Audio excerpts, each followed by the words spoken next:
लेखिका चपला देवी बताती हैं कि उस समय लंदन की सुप्रसिद्ध टाइम्स पत्र में 6 सितंबर को यानी 6 सितंबर को एक लेख में लिखा गया कि बड़े दुख का विषय है कि भारत सरकार किसे कहा गया है? अंग्रेज सरकार को आज तक उस दुर्दांत नाना साहब को नहीं पकड़ सकी, जिस पर समस्त अंग्रेज जाति का भीषण क्रोध है।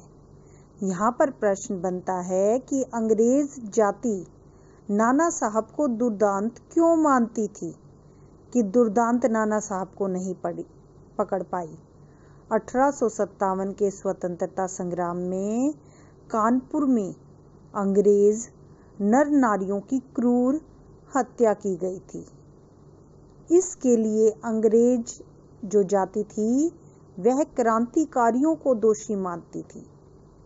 उनकी नजरों में नाना साहब जो थे वे क्रांतिकारियों के नेता थे और उन्हीं की प्रेरणा से यह हत्याकांड हुआ था। इसलिए अंग्रेज जो लोग हैं, जो जाति है, उन्हें दुर्दांत यानी क्रूर अत्याचारी मानती थी। आगे लेख में लिखा गया, जब तक हम लोगों के शरीर में रक्त रहेगा तब तक कानपुर में अंग्रेजों के हत्याकांड का बदला लेना हम लोग जो है नहीं भूलेंगे। यानी हम जो है नाना साहब से बदला लेकर ही रहेंगे। उस दिन पार्लियामेंट की हाउस ऑफ लॉर्ड्स सभा में सर थॉमस हे की एक रिपोर्ट पर बड़ी हंसी हुई, जिसमें सर हे ने नाना की कन्या पर दया दिखाने की बात लिखी थी। अब प्रश्न होता है, सेनापति हे ने ऐसा क्या किया जिसकी हंसी उड़ाई गई? तो सेनापति हे ने नाना साहब की जो किशोरी कन्या मैना थी उस पर दया करके उसे छोड़ देने की प्रार्थना की थी, परंतु बदले की भावना से जलने वाले हाउस ऑफ लॉर्ड्स के सदस्यों ने इस दया को मूर्खता कहा और इसकी हंसी उड़ाई। अब आगे लेखक ने लिखा है कि हे के लिए निश्चय ही यह कलंक की बात है।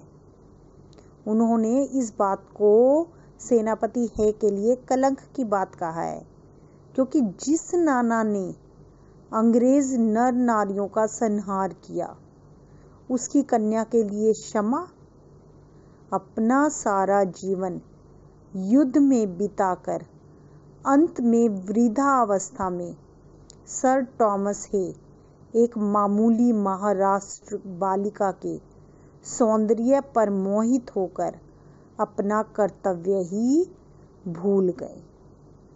टाइम संपादक में छपे एक लेख के लेखक ने सेनापति हे के दया प्रस्ताव को जो है कलंक की बात कहा।